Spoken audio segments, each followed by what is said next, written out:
લે જીજાજી તમે આ બાજુ આજે હે એટલે દી પછી તમારા રજા પડી ગઈ લાગે. એમ નોળિયા તું મુદો નો બદલાય. મને ખબર છે તું આવી રીતને તું કરી દઈને આખા ગામને બનાવીશો. તું એમ કે તો હું કાલ પૈસા દે ફોન દઈ દઉં. સાંજે ફોન કરે ત્યારે હું કીધું હું ગૂગલ પે કરું એમ.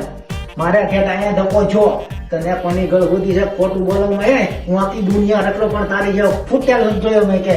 જીજાજી મારા ધીમું બોલો મારા ગામમાં આબરૂ છે એટલે તમે આબરૂના ધજાગરા કરો માં એટલે. બોલો લ્યો આને આબરૂ તારે આબરૂ છે. મને તો આ જ ખબર પડી તારી આબરૂ નીચે ઢળાય. સાંભળો ત્યાં ગામને તો એને ખબર પડે કે કેટલાના બૂસ પાડ્યા કેટલાના ધૂપા માર્યા. દાદી એટલો બધો પૂછો કરો માં તમારા પૈસા હોનાની ભીતમાં છે તમ તારે. લ્યો આને હોનાની ભીતા તન છે. તારો બાપ ઈ ઓલા આંધે સરો લઈને આવે ને મૂછ ને આમ તેને આમ કરે ને તારી બેન ને તારા પૂજે ઈ હોનાની ભીતના પોપડા ક્યાં કરે ની એને ખબર છે. જીજાજી તમે મને 5% આપ્યા એ મને ખબર છે પણ મેં બીજાને 10% આપેલા છે એ મને આપવો જો ને મારો બાપ.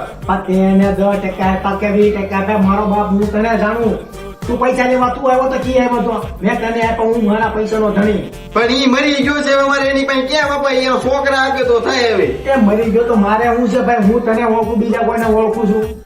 નોળિયા તને છેલ્લી 2 તારીખની મુદત આપું છું. 2 તારીખે મારા પૈસા આવી જવો જોઈએ. નકર તારી બેન ને તારો પાણી અને બોલેરો લઈને ઠાલવી જાય. મારે બીજું કાંઈ લપ ન જોવે. જીજાજી તમે ચા પાણી તો પીતા જાવ. ચા પાણી તારા બાપ ને પાજે.